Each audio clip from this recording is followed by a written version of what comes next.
ओम शांति। तो आज का बहुत सुंदर विषय है निरंतर योगी जीवन।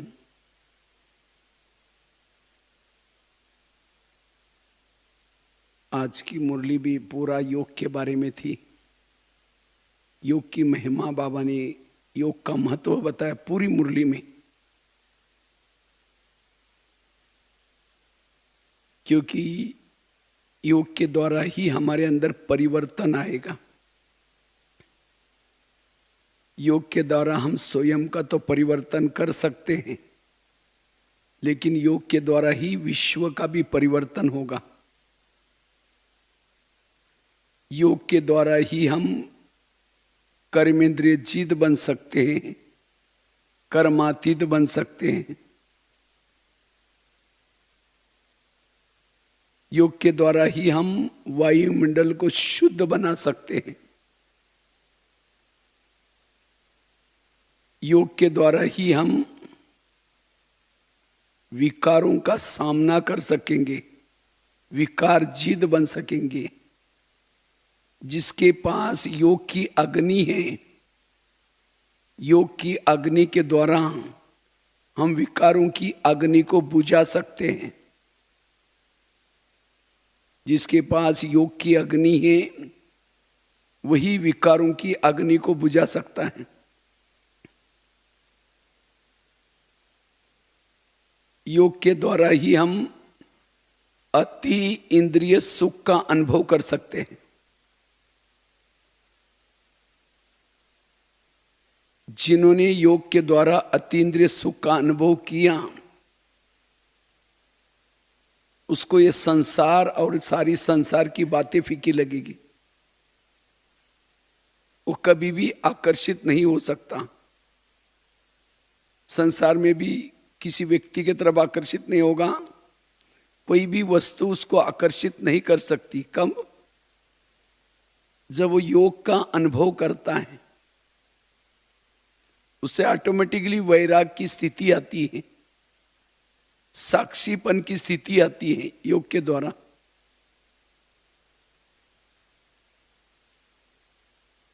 इसे अभी गीत भी बड़ा अच्छा सुन रहे थे, योगी जीवन कितना प्यारा। और वही योगी जीवन भविष्य में देवी देवता बनता है।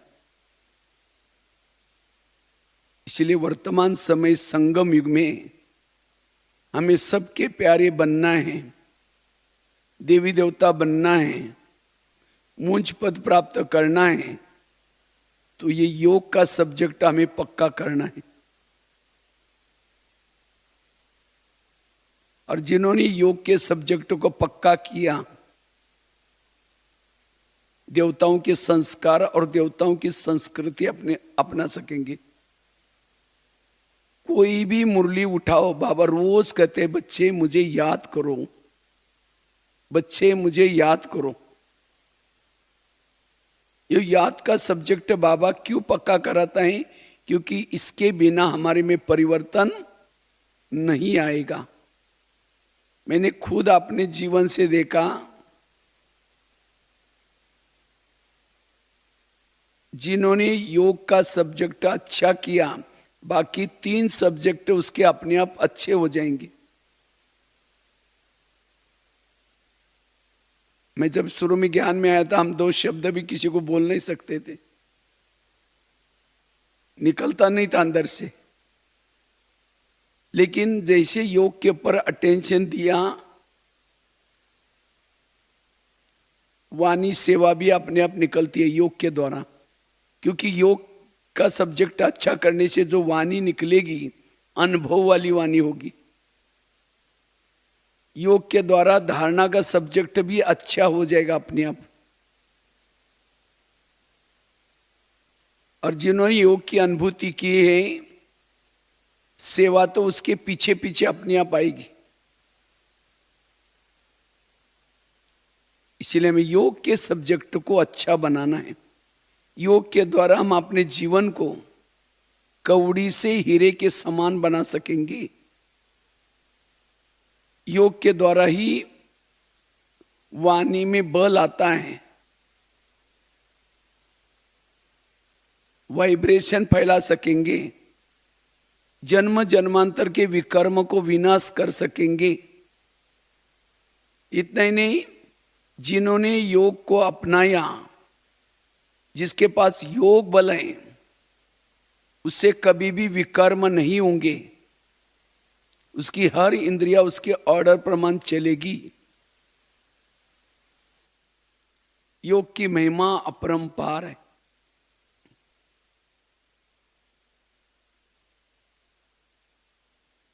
लेकिन वो योग लगाने के लिए सबसे पहले हमें उसकी योगी जीवन बनाने के लिए योग की विधि को समझना जरूरी है। आज कईयों का योग के सब्जेक्ट की तरफ थोड़ा सा अटेंशन नहीं जाता। कई कहते योग मेरा लगता ही नहीं है, योग का अनुभव होता ही नहीं है, योग का हम ऐसे ही छोड़ देते हैं।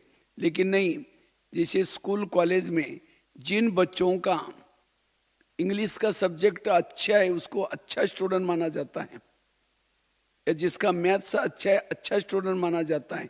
इसी तरह इस ब्रह्मा कुमारी में जिन्होंने योग के सब्जेक्ट को अच्छा किया वो बहुत आगे बढ़ सकते हैं।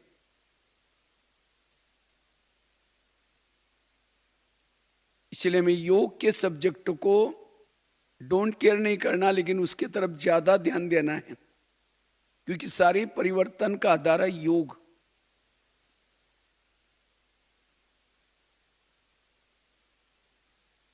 वैसे तो आपका योग लगता नहीं है, ऐसा नहीं है, लगता है, सबका योग लगता है।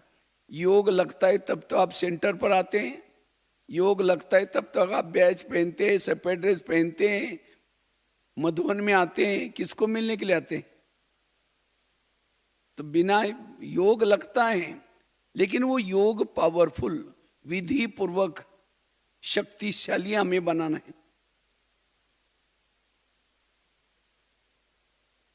और जिन्होंने योग का सब्जेक्ट अच्छा किया, सहन शक्ति, परखने की शक्ति, धैर्यता, सत्यता, ये गुण अपने आप आएंगे। योग के सब्जेक्ट का रिजल्ट है दैवी गुण, दैवी शक्तियां। अगर दैवी शक्ति आपके पास नहीं है, गुण नहीं है, आपके योग के सब्जेक्ट में एक थोड़ी कमी है। इसलिए हमें समय निकाल करके तपस्या करनी है, साधना करनी है, योग करना है।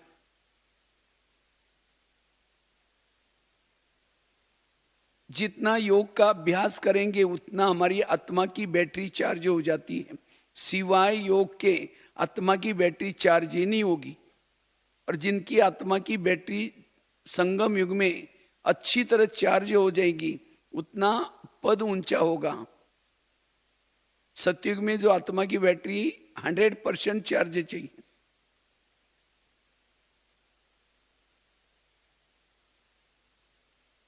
तो योग लगाने के लिए दो चीजें मुख्य रूप में काम आते हैं, एक मन और दूसरा बुद्धि।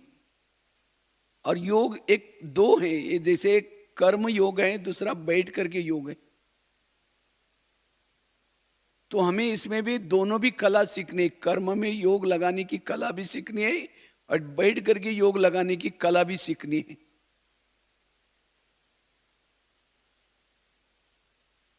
क्योंकि जो कर्म में योग नहीं करता, बुद्धि बाबा में नहीं लगती, तो कर्म में हम जो भी देखते हैं, सुनते हैं, ये सब बातें बैठ करके योग के समय याद आएगी। इसलिए हमें कर्म में भी योग करना है और बैठ करके जो बाबा ने मुकर्रर टाइम दिए हैं, अमृत वेला का योग, क्लास के पहले का योग, नुमा शाम का योग, कुछ ट्रैफिक कंट्रोल्स, या हमें समय निकाल करके बैठना है। और जो बैठ करके योग लगाता है उसका कर्मों में अपने आप योग लगेगा। ये एक दूसरे के प्रति सहायक है। जिन्होंने कर्म में योग किया उसका बैठ करके योग अच्छा लगेगा, और जिन्होंने बैठ करके योग अच्छा किया उसका कर्म में योग लगेगा। कर्म में योग लगाने से विकर्म विनाश नहीं होते, लेकिन विकर्म नहीं होते। हमारे से नए विकर्म नहीं होंगे, क्योंकि कर्म में योग युक्त तो बुद्धि होने से, बुद्धि बाबा की तरफ जाने से कर्मों में हम आकर्षित नहीं होते। घाटा हुआ, फायदा हुआ, साक्षी अवस्था रहती है।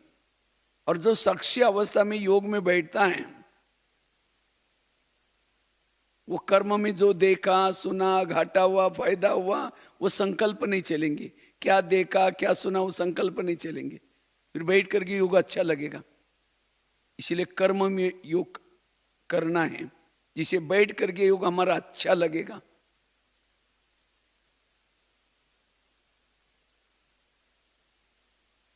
तो योग लगाने के लिए, योगी जीवन बनाने के लिए हमें दो चीजें, मन और बुद्धि, इसको समझना बहुत जरूरी है। तो मन क्या है और बुद्धि क्या है? बुद्धि है कैमरा, मन है टीवी। जैसे कैमरे के सामने जो चीज होती है वो चीज किस में आती है? टीवी में आती है। तो बुद्धि जिस चीज को देखती है वही मन में थॉट चलते हैं। ऐसा नहीं कि हमारी आंखें जो देखते हैं वो हमारे मन में विचार चलते हैं, नहीं है। हमारी बुद्धि जिन चीजों को देखती है, ध्यान चीज जिनको देखता है, वो मन में विचार चलते।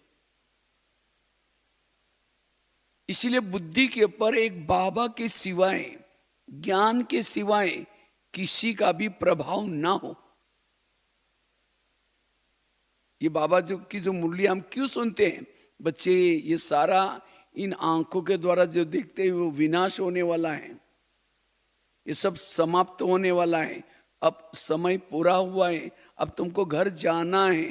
ये सब बातें बाबा क्यों सुनाता है? क्योंकि ये सुनने से हमारी बुद्धि यहाँ से हट जाती है, उपराम हो जाते हैं, बुद्धि कहीं फंसती नहीं। योगी जीवन बनाने के लिए बुद्धि कहीं न अटके, न लटके, न भटके, न चटके। तब जाकर के बुद्धि जब यहां से निकलेगी, ऊपर जाएगी, तब जाकर के हमारा योग लगता है। तो बुद्धि कैमरा है, मन टीवी है। अब कैमरा वही लगा हुआ है और टीवी के दृश्य को हम कहते हैं ये दृश्य क्यों आ रहे हैं? इसी तरह हमारी बुद्धि वहां है और कहते हैं मेरे मन में ये विचार क्यों चल रहे हैं? इसलिए जहां भी आपको जाना है, परम धाम में जाना है, तो पहले आप बुद्धि के सामने परम धाम का दृश्य निर्माण करो। क्योंकि बुद्धि विजन की भाषा जानते हैं, बुद्धि दृश्य की भाषा जानती है। जैसे बुद्धि के सामने दृश्य होगा वो मन में विचार चलते हैं। लेकिन हम क्या करते हैं? बुद्धि के सामने कोई दृश्य नहीं लेते,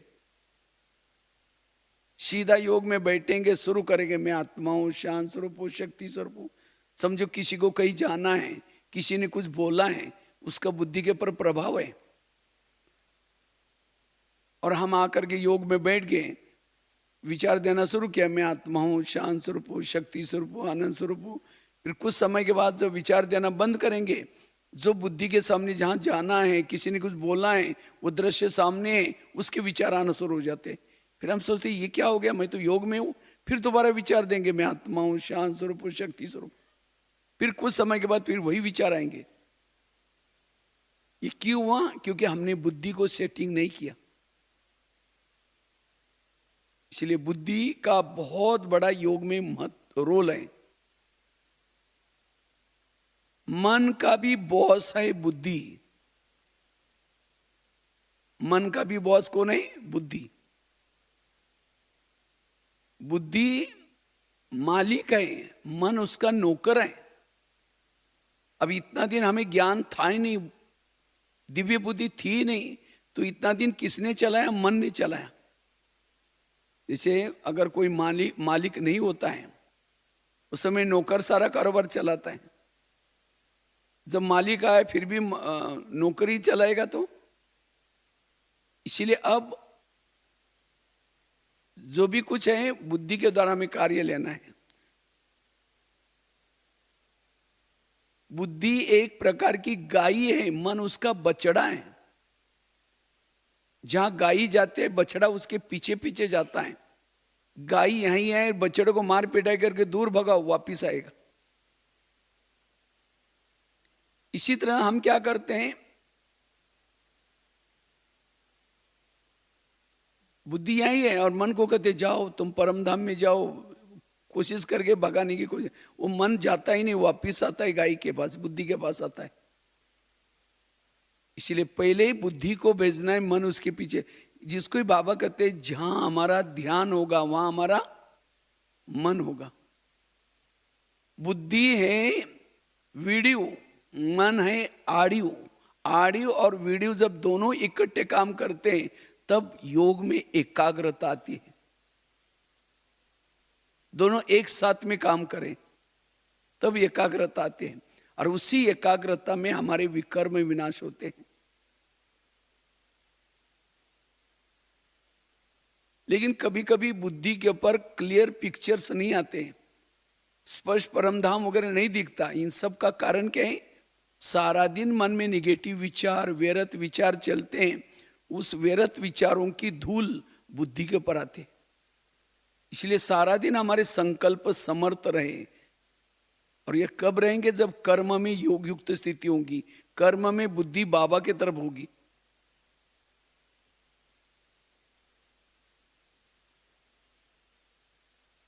बुद्धि देखती है, मन उसके बारे में सोचता है। ये बुद्धि क्या चीज है, एक थोड़ा सा एग्जाम्पल देते आपको समझो। इसी समय कहा कि आप मधुवन में ऊपर पांडवन में ओम शांति भवन के सामने खड़े हैं। ओम शांति भवन के सामने आप खड़े हैं पांडवन में, और वहां से ओम शांति भवन के अंदर आप जा रहे हैं। सीढ़ी चढ़कर के ऊपर बीच के गेट से जा रहे हैं।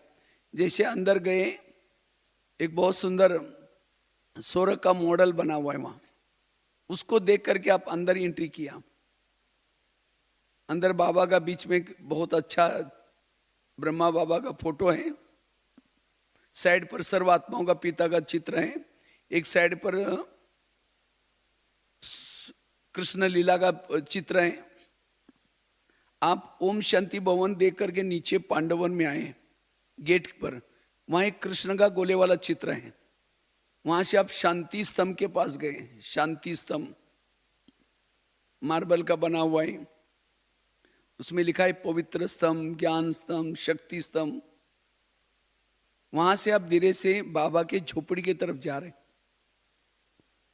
बाबा के झोपड़ी की तरफ एक झूला है बना हुआ, वहां 2 मिनट में बैठ करके बाबा के झोपड़ी में गए। जैसे झोपड़ी में गए, एक बाबा उसमें एक पत्र लिखते थे, वो गदीला रखा हुआ है, तकिया रखा हुआ है, जिसमें बाबा बैठ करके बच्चों को पत्र लिखते थे। वहां से आप जहां बाबा का रूम है, जहां नीला सा ट्रांसलाइट है, एक खटिया भी रखी है, जहां बाबा निवास करते थे, उसी रूम में पहुंचते। वहां से आप पीस पार्क में गए। पीस पार्क में वहां एक सीमेंट का बना हुआ ओम का ये है, वहां से गुरु शिखर के तरफ देख रहे। वहां से आप ज्ञान सरोवर में आए। ज्ञान सरोवर किचन कॉम्प्लेक्स के सामने है। वहां से आप नीचे शांतिवन में आए। शांतिवन में तपस्या धाम गार्डन में खड़े हैं। वहां से पीछे मुड़ करके एक पहाड़ी पर देखा जहां ओम शांति लिखा हुआ है। ये सब दिखाई पड़ा। ये किसने देखा? आंखें तो इधर हमारे तरफ देख रहे हैं, लेकिन वो कौन देखा? बुद्धि। इसको कहते बुद्धि, माना आपका बुद्धि अभी इधर लगी थी, उसके लिए अपने आंखें भी बंद नहीं की, आंखें तो खुली थी। इसी तरह हम योग में बैठते भी यहां बैठ करके, यहां से जैसे अब मैं आत्मा शरीर से निकल बुद्धि के द्वारा निकल रही हूं, चांद सूरज तारांगन के पार जा रही हूँ। वहाँ ब्रह्मापुरी में जाते ब्रह्मा बाबा खड़े हो जाते हैं, बाबा ने मुझे गले लगाया। ये हमने वो देखने का प्रयास करना है। अनुभव करना है। और उसी से आपका योग में बुद्धि देखती रहे और मन उसके बारे में सोचता रहे, और तब जाकर के योग में अनुभव होगा। हम देखते कम है, इसको केवल सोचते हैं, और इसके कारण ज्यादा समय टिक नहीं सकते। तो ये दोनों चीजों का हमें योग में अच्छी तरह प्रयोग करना है, बुद्धि और मन का। एक योग की क्या विधि है, एक छोटा सा एग्जांपल आपको देता हूं। जैसे आजकल का मोबाइल का जमाना है, तो मोबाइल को चार्ज करते, कैसे करते चार्ज? कैसे चार्ज करते? उसको कहीं रोड पर डालो चार्ज होगा, कहीं बगीचे में चार्ज होगा? उसको प्लग के पास लाया जाता है, जहां बिजली का कनेक्शन है वहां मोबाइल को ला करके रखते। मोबाइल चार्ज नहीं होता, चार्ज क्या होते हैं? उसके अंदर की बैटरी चार्ज हो जाते हैं। इसी तरह ये शरीर हमारा क्या है? मोबाइल है, और आत्मा उसकी क्या है? बैटरी है। तो हमें आत्मारूपी बैटरी को चार्ज करने के लिए, और इसमें योग में कोई हमारे शरीर में ताकत नहीं आती, ताकत किस में आती है? आत्मा में। तो हमें अपने शरीर रूपी मोबाइल को बाबा ने पूरी भारत में तो क्या सारे विश्व में प्लग के पॉइंट बनाकर रखे हैं बिजली के। कौन सा प्लग? ये सेंटर्स क्या हैं? सेंटर्स हैं, पाठशाला हैं। तो बाबा की पावर्स हर जगह पर पहली में। तो हमारे पास जो नजदीक प्लग का पॉइंट है बाबा का, तो हमें दिन में एक बार वहां जाने की जरूरत है। वहां जाकर के क्लास में बैठने की जरूरत है। कई कहते हम घर में कर रहे हैं, भले घर में करो, लेकिन दिन में एक बार हमें क्या करना है? उस प्लग के पास जाना है। और केवल जाने से भी नहीं चलेगा, लेकिन वहां जाने के बाद भी मन बुद्धि कहां लेके जानी है? बाबा के पास। इसी तरह हमें भी अपने शरीर को एक बार वहां प्लग के पास लेके जाना है, और मन बुद्धि के तार कहां लगानी है? हमने तो शरीर को लेके जाकर क्लास में पटकाया, और मन बुद्धि घर की बातें याद कर रहे हैं, घर कोई और बातें याद करे, तो फिर कहते पता नहीं हमारी बैटरी चार्ज होती ही नहीं। इसीलिए सेंटर्स भी जाने के बाद भी हमें ध्यान बुद्धि कहां लगाना है? मन और बुद्धि कहां लगानी है? ऊपर बाबा के पास, जहां बाबा है।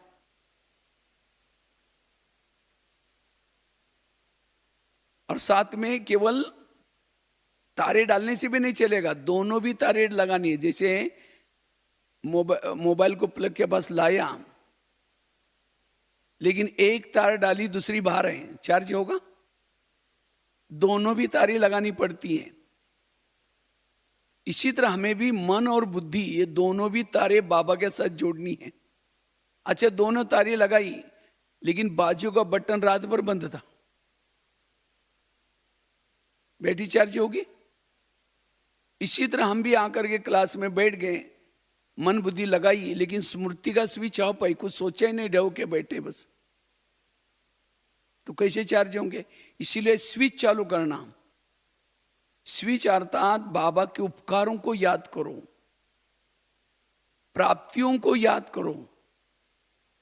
बाबा मुझे क्या से क्या बना रहा है उसको याद करो। अभी मुझे लगता है 4-5 दिन पहले कितना सुंदर बाबा ने, बाबा से कैसी बातें करो, ये बाबा ने उस मुरली में बताया था।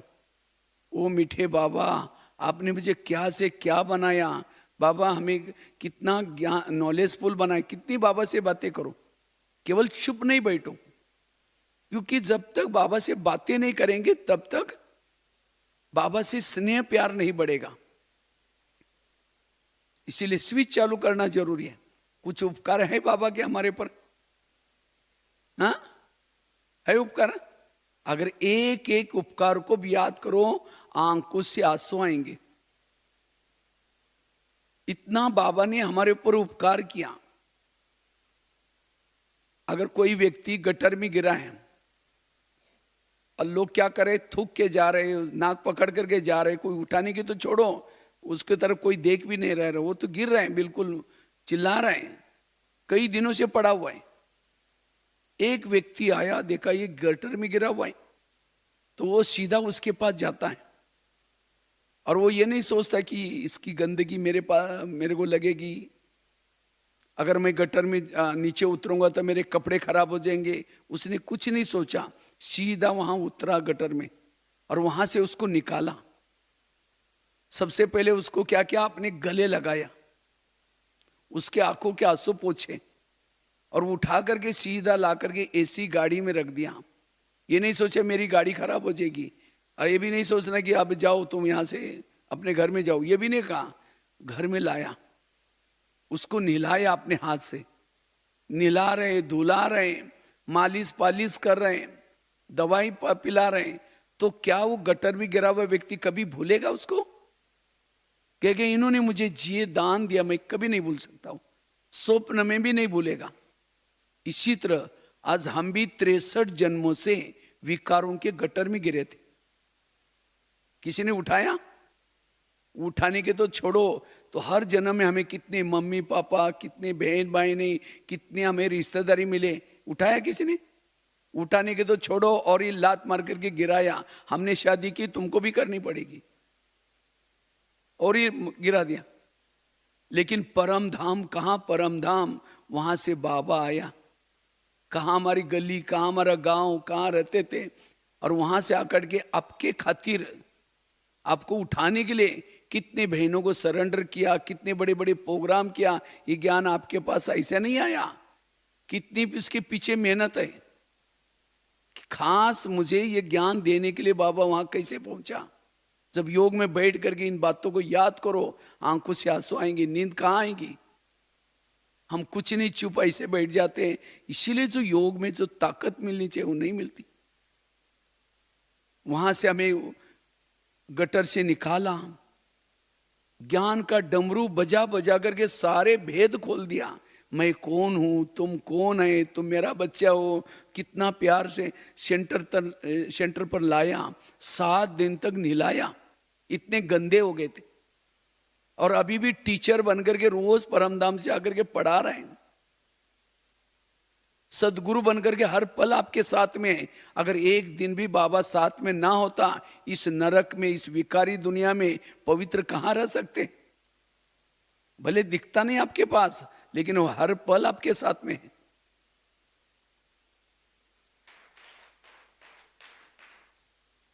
एक गीत है ना हमारा, कहीं यही कहीं बाबा नजर नहीं आते। अगर बाबा ना होता तो आप, जैसे जिन्होंने द्वापर में भी कई साधु संतों ने क्या किया, घर बार छोड़ करके पवित्र रहने के लिए गए, नहीं रह पाए, वापिस आए। उस समय तो इतना वातावरण खराब नहीं था, लेकिन आज कैसे कैसे फिल्में, कैसे कैसे फैशन, कैसा विकारी वातावरण, भोजन कैसा कैसा। ऐसे में आप घर में रहते हो भी पवित्र रह रहे हैं, इसका मतलब कौन साथ में? बाबा साथ में है। इसलिए हर पल सदगुरु बनकर के साथ में है, मित्र बनकर के मदद करता है। तो ऐसे जब योग में बैठेंगे, उस बाबा के उपकारों को याद करेंगे, तब जाकर के स्थिति पावर। इसीलिए स्विच चालू करो और याद रखना, इस ब्रह्मा कुमारी में जो आएगा, इस कार्य में मददगार बनेगा, उनका नाम जब तक सूरज चांद रहेगा, उन लोगों का नाम अमर रहेगा। अभी भी हनुमान, गणेश, ये दिव्या, ये कौन है जो 5000 साल पहले जिन्होंने परमात्मा के कार्य में मददगार बने थे, उन लोगों की अभी भी ये पूजा लोग कर रहे। तो इसीलिए उपकारों को याद करो, प्राप्तियों को याद करो, क्या से क्या बना रहा है उसको याद करो। ये है योग। और जब योग में 1 घंटा आधा घंटा तक ये बात हो, तब हमारी ये आत्मा की बैटरी चार्ज हो जाती है, शक्ति आती है, आत्मिक स्थिति बन जाती है। और जिन्होंने योग में आत्मिक स्थिति बनाई, चार्ज की, जब सारा दिन जब चलता फिरता जो योग में अनुभव किया, वो अनुभव उसको परमधाम खींचता है, उसके बुद्धि को। बुद्धि कहीं भी जाएगी नहीं। स्विच चालू किया, अच्छा स्विच चालू किया, दोनों तारे डाली, लेकिन तार को प्लग में डाल रहे, फिर निकाल रहे, डाल रहे, निकाल रहे, तो क्या हो जाएगा? बैटरी चार्ज होगी। मैं मोबाइल की बात ले, वो बैटरी की चार्ज की बात बता रहा हूं, योग की विधि। अब डालते रहेंगे तारे, निकालते रहेंगे, चार्ज होगा? इसी तरह कई क्या करते हैं, समझे कोई माता योग लगाने के लिए आ रहे हैं और आते थे रास्ते में देखा कि बहुत अच्छा सब्जी वाला जा रहे हैं, चलो आज शाम की इसकी सब्जी बनाते हैं। पहले सोचे कि जाकर योग करेंगे, जाते समय लेके जाएंगे, ये तो दुकान वाला तो यही है। आए सेंटर पर, लाल लाइट चल रहा है, गीत बज रहा है, शुरू करके मैं आत्मा हूँ, शांत स्वरूप हूँ। फिर सोचे अरे झोला तो लाए नहीं, थैला तो लाए नहीं, सब्जी कैसे लेके जाओ। तार प्लग से निकल गई। फिर कहे कि ठीक है, उसके सब प्लास्टिक का झोला तो हो गए, मैं आत्मा हूँ, शांत स्वरूप हूँ। फिर सोचे कि गैस के ऊपर जो दूध रखा था शायद मैंने उसको बंद किया था या कम किया था, बंद किया, चलो कोई बुझाई देगा, मैं आत्मा हूँ, शांत स्वरूप हूँ, शक्ति स्वरूप हूँ। फिर सोचा यार घर में तो मेहमान आने वाला था, मैंने सोचा है उसके लिए खमन ढोकला बनाऊं, लेकिन तो उसका मटेरियल तो है ही नहीं, चलो बाद में देख लेते हैं, मैं आत्मा हूं, शांत स्वरूप। लाल लाइट की सफेद लाइट होगी, योग का टाइम। जब हम योग में बैठते हैं तो क्या करते हैं, मन बुद्धि के तार को डालते रहते हैं, निकालते रहते हैं। ये अटेंशन की कमी। जैसे कोई मेहमान बहुत बड़ा आया है और मेहमान माँ से बात कर रहे हैं, कुछ जरूरी बातें घर की चल रही, और बीच में बच्चे आता है, मम्मी मेरी टाई का है, मम्मी मेरा, ठहर जाओ बाद में दूंगी, मेरी मेहमान से बात करे। बच्चा तो रोज का है। इसी तरह बाबा इतना बड़ा मेहमान, उससे हम बात करें, 5000 साल के बाद आया है, और जब उससे बात करें बीच में ये सब्जी खाना, ये क्या है। इसीलिए योग में बैठते समय अटेंशन से बैठना है। ये तो रोज का करना ही है, लेकिन योग में हम बैठते तो योग में बाबा से रोरान करना है, बातें करनी है। और जब हम ऐसा योग कर, कई तो क्या समझते, जब हम योग में बैठते हैं मेरी आत्मा ऊपर जाती नहीं। कई तो ये भी सोचते हैं, क्योंकि कई बार पीस ऑफ माइंड टीवी में, कई यूट्यूब में, कई क्या देखते हैं, योगी योग में बैठता, जैसा योग में बैठा एक बिंदी निकली हूं घूम करके ऊपर गई। लेकिन हम जब बैठते तो कुछ निकलता ही नहीं। तो इसलिए कई बोलते हमारे योग ही नहीं लगता। जैसे मैंने अभी आपको बताया कि मधुवन की यात्रा करके आए, कि आत्मा निकल करके गई थी, गई थी। अगर आत्मा शरीर से निकल जाएगी तो शरीर लुढ़क जाएगा तुरंत। जैसे मोबाइल का एग्जांपल बताया अभी, तो जब मोबाइल का एग्जांपल दिया, तो जब तारे डाली, स्विच चालू किया, तो क्या बैटरी मोबाइल से निकल करके प्लग में घुसने के लिए गई थी? हाँ, मोबाइल चार्जिंग करते समय बैटरी निकलती है, तो बैटरी कहाँ रहते हैं? मोबाइल में रहते हैं। तो क्या गई चार्जिंग करने के लिए, क्या जाते हैं? वो अंदर की तारे जाती है, वो भी ऊपर से कोटिंग होता है, वो दिखाई नहीं पड़ती, तांबे वाली छोटी सी तारे, वो जाकर टच करती है। इसी तरह मन और बुद्धि जाकर के परमात्मा से टच करते हैं, और उसी से हमें पावर मिलती है, बल मिलता है। मन बुद्धि, लेकिन कौन सा मन जाएगा, कौन सी बुद्धि जाएगी, ये महत्व का है। जिसकी बुद्धि क्लीन है, क्लियर है, जिसका मन पॉजिटिव है, हल्का है, हल्का मन ऊपर जाता है, भारी मन ऊपर नहीं जाएगा।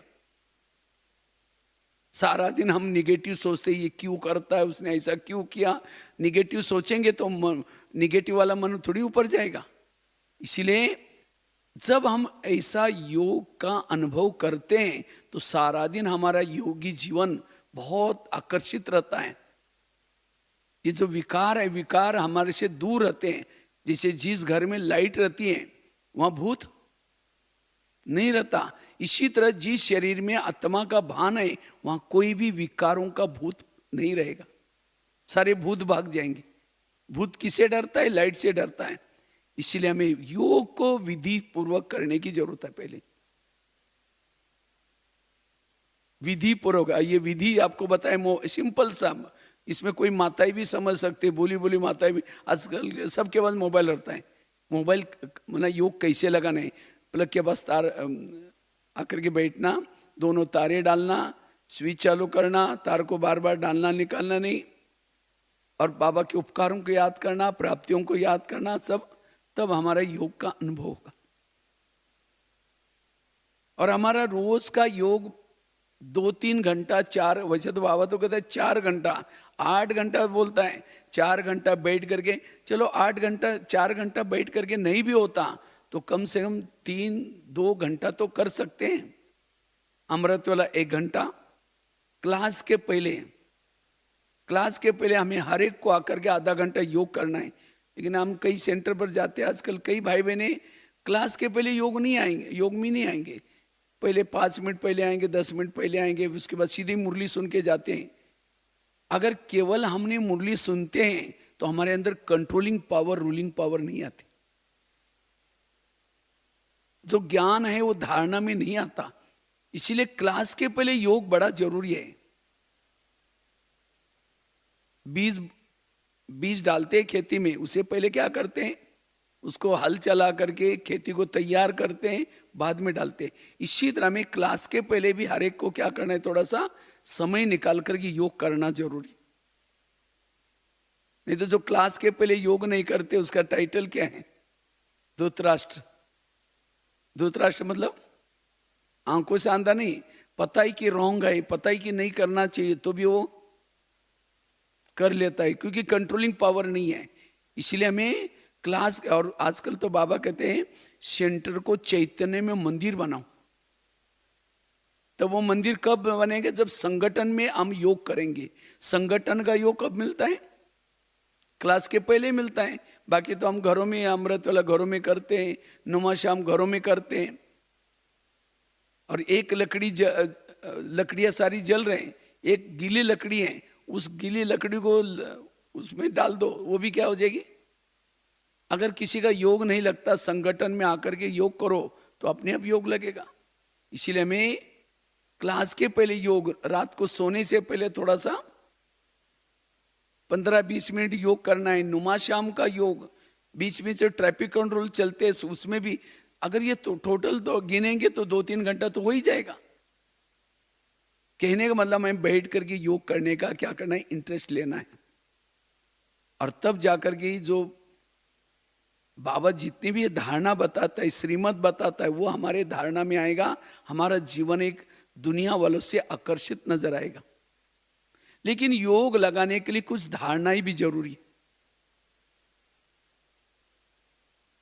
अगर हम योग लगाना चाहते हैं, योगी जीवन बनाना चाहते हैं, उसके लिए कुछ धारणाएं। सबसे पहली धारणा है, हमें आत्मिक स्थिति में रहने का भी पुरुषार्थ करना है। बार बार स्मृति करना है, मैं आत्मा हूं।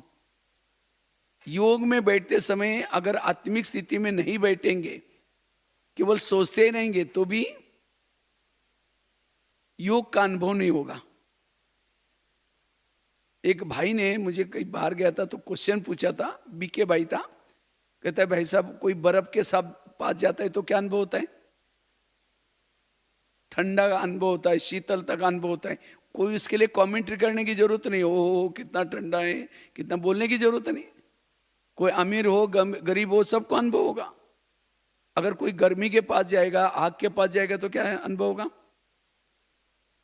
आग के पास जाएगा तो गर्मी का अनुभव होगा, उसके लिए भी कोई कमेंट्री करने की जरूरत नहीं। वो भाई कहता है मेरे को, लेकिन कहता है मैं, कोई अगर बाबा के पास जाकर के बैठेगा, सर्वशक्तिवान के पास, क्या अनुभव होना चाहिए, शक्तियों का, आनंद का। कहता है मैं मधुबन में आया था, डायमंड हॉल में आया था, और मैं 4 घंटा वहां बैठा, और बहनों से बोल करके मैंने क्या किया, बिल्कुल स्टेज के नजदीक जगह लिया था। गुलजार दादी के तन में बाबा आया था, 3-4 घंटा बैठा था, मैं बिल्कुल सामने बैठा था, लेकिन मुझे कुछ अनुभव ही नहीं हुआ। ऐसे कैसे हुआ, उसको थोड़ा डाउट आया। तो मैंने एक छोटा सा एग्जाम्पल उसको दिया। अगर एक बहुत बड़ा चुंबक है, उस चुंबक के सामने लोहे के टुकड़े डालो तो क्या हो जाएगा, खींच लेगा। इसका मतलब चुंबक बड़ा पावरफुल है। लेकिन कुछ लोहे के टुकड़ों को बहुत बड़ा कपड़ा लेकर के उस कपड़े के अंदर लपेट करके डालो तो क्या हो जाएगा, खींचेगा। इसका मतलब चुंबक खराब है, चुंबक अच्छा है, लेकिन हमने उस लोहे के टुकड़ों को कहां डाला है, कपड़े के अंदर लपेट करके डाला है। इसी तरह बाबा सर्वशक्तिवान है। अगर बाबा के सामने बैठना है, अगर हम देह भान के अंदर, कपड़े के अंदर लपेट करके बैठेंगे, मैं इंजीनियर हूं, मैं पैसे वाला हूं, मैं धनवान हूं, ये कई प्रकार की ये देह भान, उसके सामने बैठेंगे, कहां खींचेगा। इसीलिए आत्माभिमानी होकर के बैठना। पहले जब मधुवन में शुरू में मधुवन में आना होता था तो दादियाँ चार्ट मंगवाती थी, अगर ये 1 साल में पक्का ज्ञान में रोज मुरली सुनता है उसको अलाव है, जो अमृत वेला करता है उसको ही अलाव है, जो पवित्रता का पालन किया है उसको ही अलाव है, खान पान की धारणा है उसको ही अलाव, क्योंकि ये सब चीजें करने से थोड़ा सा आत्मिक भान बनेगा। और जो आत्मिक भावन बना करके यहाँ करके बैठता है तब उसको योग की अनुभूति होती है, बाबा की अनुभूति होती है। इसलिए बाबा के सामने बैठते समय आत्माभिमानी स्थिति चाहिए। अगर आत्माभिमानी स्थिति नहीं, वो योग की अनुभूति। इसीलिए बाबा हर मुरली में कहते हैं, बच्चे आत्मा समझो और फिर क्या करो, मुझे याद करो। तो परमधाम में जाना है तो हमें ये चप्पल को यहां उतार करके, देह की चमड़ी को उतार करके जाना है। जैसे मंदिर में जाते हैं तो क्या करते हैं, चप्पल बाहर उतारते हैं फिर मंदिर में जाते हैं। इसी तरह परमधाम चैतन्य मंदिर है बाबा का, तो वहां जाना है तो इस शरीर रूपी चमड़ी को उतार करके फिर जाना है। आत्म अभिमानी शिव वाला ही निरंतर योगयुक्त बन सकता है। तो ये आत्म अभिमानी बनने की हमें मेहनत करनी है, बार बार स्मृति रखते हैं, मैं आत्मा हूं, मैं आत्मा, इसको देख रहे मैं आत्मा हूं। और आत्म अभिमानी वाला कभी भी किसी के तरफ आकर्षित नहीं होता, सिवाय आत्म अभिमानी वाला सिवाय परमात्मा के कहीं भी आकर्षित नहीं हो सकता। तो इसलिए योगी निरंतर योगी जीवन बनाना है तो ये आत्मिक स्थिति की धारणा बनानी है। दूसरी बात है, अगर हमें निरंतर योगी बनना है, इसीलिए पर चिंतन, पर दर्शन, किसी के दोष देखना, पर चिंतन से मुक्त रहना यह जरूरी है। अभी भी बाबा की मुरली चली ना, किसी के दोष नहीं देखो, कोई गिरा हुआ है उसको शुभ भावना दो, उसका सहयोग दो। ये नहीं कि जो चल रहा है उसको चलते हुए को गिराना, ऐसा बन सकता है। क्योंकि परचिंतन करने वाला, प्रदर्शन करने वाला, उसको परमात्मा कैसे प्यार करेगा। इसलिए हमें हर एक का पार्ट अपना अपना है, हर एक के अंदर का विशेषता अपनी अपनी है। इसलिए मुझे सबके क्या करना है, अच्छाई देखने, गुण देखने, पर चिंतन से मुक्त बनना है। अब समझो किसी के घर में जाओ, उनके बच्चे भी बैठे, बाप भी बैठा है, बच्चों को कहेंगे बच्चा तो ठीक नहीं, नालायक है, ऐसा है वैसा है, बुराई करेंगे। और बाप को कहेंगे आप बहुत अच्छे, आप कितने अच्छे। बाप कहेंगे तुम पहले यहाँ से भाग जाओ, तुमने मेरे बच्चों की गिलानी की तो मेरे को अच्छा बोलता है। इसी तरह सारा दिन कहेंगे वो बहन है ऐसे, वो भाई है ऐसे, वो ऐसा होता है वैसा होता है। सारा दिन परचिंतन किया और शाम को योग में बैठेंगे, मीठे बाबा, प्यारे बाबा, शांति के सागर, दही के सागर। बाबा कहेगा पहले तुम यहाँ से भाग जाओ, तुमने मेरे बच्चों की गिलानी की तो मेरे को अच्छा बोलता है। इसलिए कई बार बाबा मुरली में धारणा वाली बातें बताता है, बच्चे झगमुई झगमुई नहीं करो, बच्चे किसी का परिचिंतन नहीं करो। ये सब बातें किसी लिए, योगी जीवन बनने के लिए धारणा ये। लेकिन हम न चाहते भी क्या करते हैं, किसी के दोष देखते हैं, अवगुण देखते हैं, खुद देखते तो हैं लेकिन वर्णन भी करते हैं, दूसरों को भी सुनाते हैं। जो किसी के दोष देखता है, अवगुण देखता है, वो शुभ भावना नहीं रह सकता। उसकी वृत्ति निगेटिव बन जाती है, उसका दृष्टि निगेटिव बन जाती है, वायुमंडल निगेटिव फैलेगा। योगी जीवन कैसे जिए। इसलिए हमें जैसे बाबा सबके लिए रहम दिल है, वैसे हमें भी ये पर चिंतन की बातों से बचना, सबकी अच्छाई देखना, सबका अपना अपना पार्ट है, ये समझ करके साक्षी होकर के रहना, ये धारणा करनी। तीसरी बात है, अगर हमें निरंतर योगी जीवन बनाना है, उसके लिए बाबा जो भी हमें श्रीमत देता है उस श्रीमत का पालन करना जरूरी। जो श्रीमत का पालन करता है उसको ही बाबा प्यार करता है। हमें बाबा ने कितने सारे नियम बनाए, एक तो ईश्वरीय नियम है, मर्यादाएं हैं, मैनर्स है, उसको पालन करना है। जैसे कोई माँ बच्चों को प्यार करते है, कब करती है, जब वो बच्चा माँ का कहना मानता है, सवेरे जल्दी उठाएगी, अच्छे कपड़े पहनाएगी और कई डायरेक्शन देते हैं, देखो बेटा कपड़े गंदे नहीं करना, पढ़ना, लड़ना नहीं, झगड़ना नहीं। और बच्चा जाता है, लड़ता है, झगड़ता है, कपड़े गंदे करके आता है और शाम को आकर के कहता है मम्मी मम्मी मम्मी किचन से देखेगी, मैंने जो उसको कहा वो करके आया, नहीं करके बोलेगा तुम चिल्लाते में आई ठीक हो। अच्छा जाएगी, जाकर 2 थप्पड़ लगा देगी, तुमको मैंने कितना अच्छा कहा, तुम गंदा होकर के। इसी तरह बाबा भी हमारे कौन है? माँ है। रोज सवेरे कितने अच्छी डायरेक्शन देते, बच्चा आत्मा समझना, परचिंतन नहीं करना, कितनी डायरेक्शन दिया। और शाम को आकर के हम सारा दिन हम बाहर जाते हैं, उन डायरेक्शन को भूल जाते हैं, मन मत पर मत करके शाम को आते हैं। जैसे बच्चे शाम को आते हैं मम्मी मम्मी करता है, हम भी आकर के योग में बैठ करके बाबा बाबा करते हैं। जैसे मम्मी किचन से देखते हैं, बाबा भी परमधाम से देखता है, मैंने जो उसको कहा करके आया, नहीं करके बोले तुम चिल्लाते मैं यही ठीक। फिर कहता है पता नहीं योग में बाबा प्यार ही करता नहीं, क्यों नहीं करता? दाल में जरूर कुछ काला है, जरूर मेरे से कुछ भूले हुई है। जैसे बच्चा जब शाम को आता है मम्मी के सामने, जैसे मम्मी के सामने आता है तो क्या करता है, ऐसा करके, ऐसा सीधा आंखें नहीं, मम्मी समझ जाती इसने जो कहा वो किया नहीं। इसी तरह हम भी शाम को जो योग में बैठते, प्यार जब नहीं मिलता था हमारा चेहरा भी। इसलिए जो बाबा ने श्रीमत दिए हैं उस प्रमाण हमें चल के आना है, तब हमारा योग में बाबा बहुत प्यार करेगा, योग की अनुभूति होगी। तो योग का अनुभव करने के लिए ये भी धारणा करनी है। पहले आत्माभिमानी बनने की धारणा, दूसरी बताई परचिंतन से मुक्त बनने की धारणा, तीसरी बताई श्रीमत प्रमाण चलने की धारणा, चौथी धारणा है हमेशा हमें पॉजिटिव रहना है, संकल्पों को कम चलाना है। क्योंकि योग का बहुत बड़ा कनेक्शन है संकल्प से। जितने हमारे संकल्प समर्थ हैं, जितने संकल्प पॉजिटिव हैं, उतना हमारी योग युक्त स्थिति बनती है। आत्मा की शक्ति बढ़ने का आधार है पॉजिटिव संकल्प, सकारात्मक संकल्प। मुरली के आधार से संकल्प जो मुरली हम सुनते हैं उस प्रमाण हमारे समर्थ संकल्प हो रहे। ये क्यों होता है, ये मेरे साथ ऐसे क्यों होता है। अगर योग में बैठेंगे वे संकल्प होंगे तो योग कहाँ लगेगा। योग में बैठेंगे, लाल लाइट चल रहा है, गीत बज रहा है, शुरू करके मैं आत्मा हूँ, शांत स्वरूप हूँ, फिर कह के मेरे को उन्होंने क्यों बोला, फिर कह के ठीक है मैं आत्मा हूँ, शांत स्वरूप, फिर कह के 15 दिन पहले भी तो बोला था, फिर कह के ठीक है मैं आत्मा हूँ, फिर कह के सबके बीच में क्यों बोला।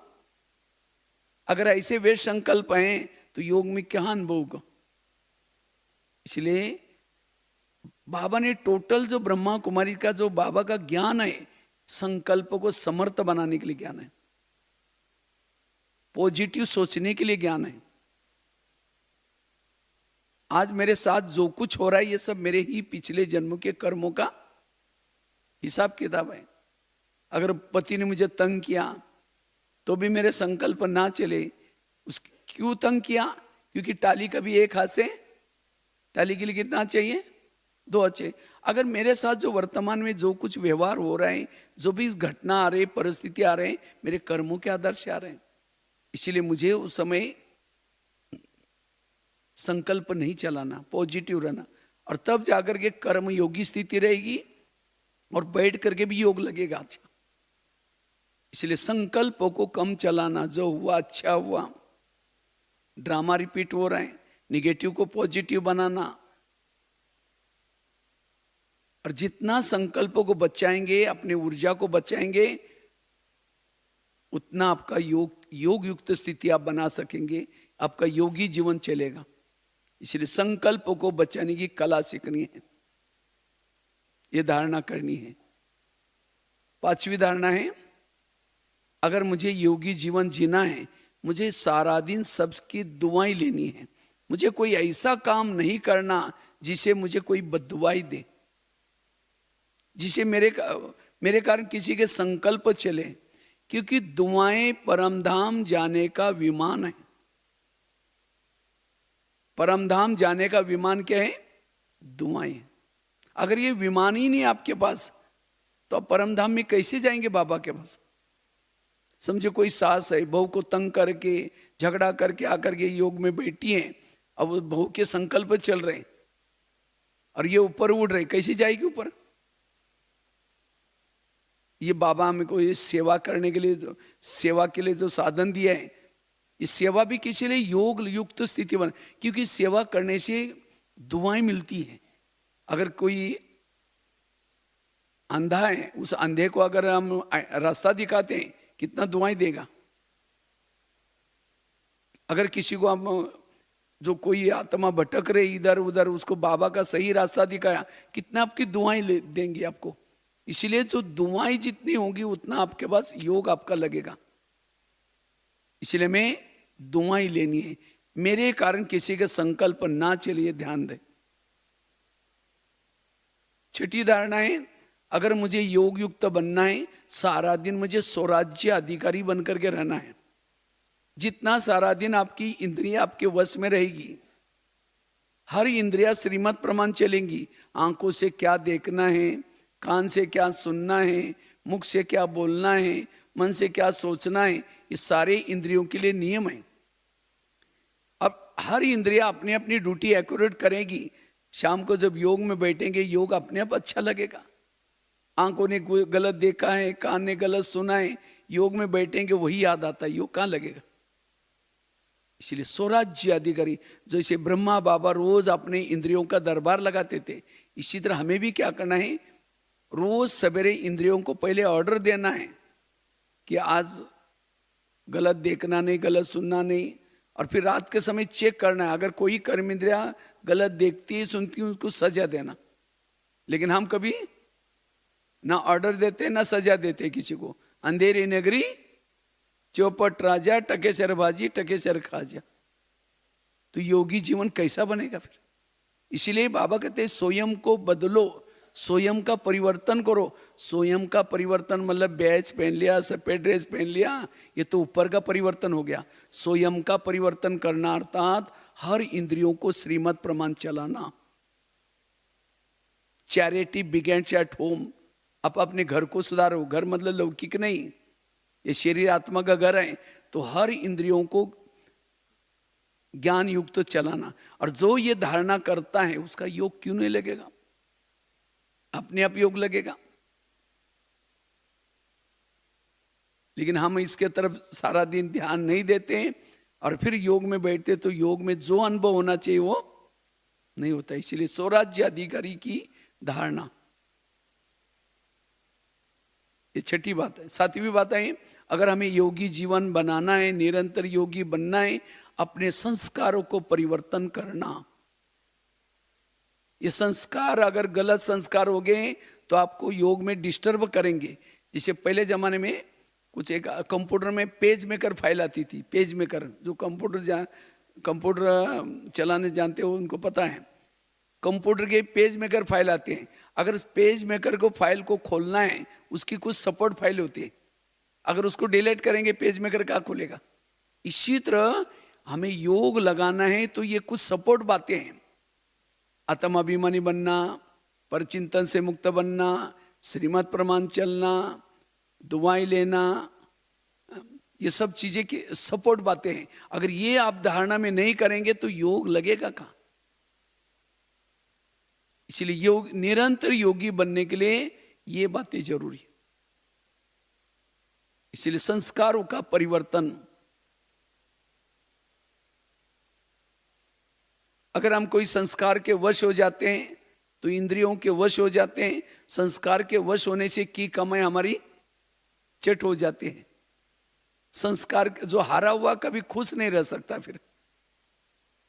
इसलिए हमें जो मेरे संस्कार है, कौन से संस्कार के वश हो जाता हूं, उस संस्कार का हमें नॉलेजफुल बन करके, बाबा ने तो जो मुरलियां चलाई है, मुझे लगता है हर विकारों के प्रति बाबा की मुरलियां चलिए। काम के ऊपर मुरलियां चलिए, क्रोध के ऊपर मुरलियां चलिए, परचिंतन का संस्कार आएगा तो उसके लिए, अभिमान का संस्कार, हर टॉपिक के ऊपर बाबा ने मुरलियां चलाई। जैसे हम डिस्पेंसरी में जाते हैं, फार्मेसी में जाते हैं तो दवाई कौन सी मांगते हैं? जो आपकी बीमारी है वही दवाई मांगते हैं ना। इसी तरह हमें भी जब मुरली सुनते हैं तो मुरली सुनते समय, मुरली भी एक डिस्पेंसरी है, इसके अंदर काम की, क्रोध की, लोभ की काफी सारे टेबलेट्स है। तो हमें वही पॉइंट्स लेने जो मेरी प्रॉब्लम्स है। उसके लिए बाबा ने क्या युक्ति अपनाई, वो अपना करके अपनी बीमारी को ठीक करना। अगर ये संस्कार मेरा बार बार रिपीट होता है तो मेरी योग युक्त स्थिति नहीं रहेगी, योग में डिस्टर्ब हो जाएगा। इसलिए अपने संस्कार को बदलना। और वैसे तो बाबा ने तो अभी इस बार स्पष्ट किया। हम कहते मेरे पुराने संस्कार हैं, मेरे संस्कार ही ऐसे। बाबा कहते तुम्हारे पुराने संस्कार नहीं है, तुम्हारे अनादि संस्कार, आदि संस्कार वो अलग है। ये तो बीच के संस्कार है, ये माया के संस्कार है। और अभी के ब्राह्मण संस्कार, ये बीच में आए हुए संस्कार, काम क्रोध के बाद में आए हैं संस्कार। लेकिन आपके ओरिजिनल क्या है? शांत स्वरूप, आनंद स्वरूप, शक्ति स्वरूप, प्रेम स्वरूप। ये वो पुराने संस्कार को याद करो तो ये बीच के संस्कार निकल जाएंगे। मेरे पुराने संस्कार वो हैं, मेरे वो असली संस्कार वो है, ये नहीं मेरे संस्कार। ब्राह्मण संस्कार को याद करो, तब ये संस्कार जितने बदलेंगे उतना योग युक्त स्थिति बनेगी। योग में डिस्टर्ब करने वाले संस्कार हैं। अगर मुझे योग युक्त बनना है, आगे की धारणा है सोमानों के अभ्यास करो। और जितना सोमानों में रहेंगे योग युक्त स्थिति बनेगी। और सोमान को केवल रिपीट नहीं करना, मैं शिव शक्ति हूं, मैं शिव शक्ति हूं, नहीं, उसके विजन बनाना, दृश्य बनाना। जितना सोमान में रहेंगे अंतरिक्ष शक्तियां जागृत होती हैं। सोमान में रहने से आत्मा मन बुद्धि भटकना बंद हो जाता है, उसको कोई ठिकाना मिल जाता है। और सोमान कोई किसी अथॉरिटी बाबा ने मुझे दिया हुआ है। इसलिए मैं जो बाबा ने सोमान दिए हैं, जितना सोमान में रहेंगे अंतरिक्ष शक्तियां जागृत होगी, योग युक्त स्थिति रहेगी। अगर योग युक्त स्थिति बनानी है, निरंतर योगी बनना है, हम योग के लिए कुछ रोज नवीनता करनी है। हमें योग सब्जेक्ट बोर क्यों लगता है? जैसे कोई आपको रोज आलू की सब्जी खिलाएंगे तो क्या हो जाएगा? कहेंगे क्या रोज आलू आलू। अगर आलू में कभी फली डालो, आलू में गोभी डालो, आलू में पत्ता गोभी डालो, गाजर डालो, तो मटर डालो, तो रोज क्या है आलू, लेकिन नवीनता लगेगी। इसी तरह पुरुषार्थ में भी हमें नवीनता करनी है। आज मुझे इस सप्ताह में मुझे फरिश्ता स्थिति का अभ्यास करना है, अगले सप्ताह में मुझे बिंदु स्वरूप का अभ्यास करना है, अगले सप्ताह में मुझे देवता स्वरूप का अभ्यास करना है। कितने सारे वैरायटी